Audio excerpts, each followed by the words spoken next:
Hello and welcome back to HardReset.Info.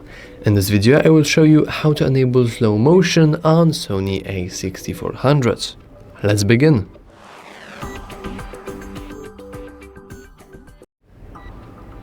In order to enable slow motion, we want to switch the mode from movie mode, which is currently enabled, to slow or quick motion, which is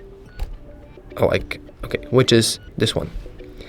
Now, in order to go into the settings of set menu, we want to go to the menu, and in the first movie tab, we have S and Q settings. We can go to this, and as you can see, we can only change the frame rate because currently we are recording in 25p, and we have the frame rate. If we set it to 100 frames per second, then this means that this value is 4 times higher than this value. So in the result, we will have F times 4 slow motion.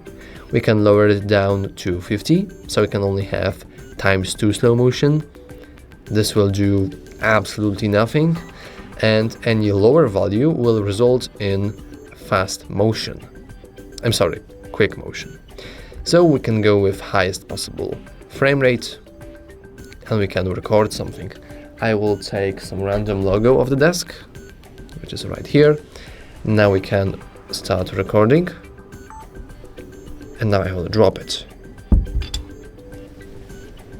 I will stop recording, and now we can check out our video. And as you can see, it is pretty long one, but we should see epic slow motion action. Just like that. Amazing. I would even say that it is a peak cinema. Anyway, that's all for this video. If you found it useful, remember to like and subscribe. Thanks for watching.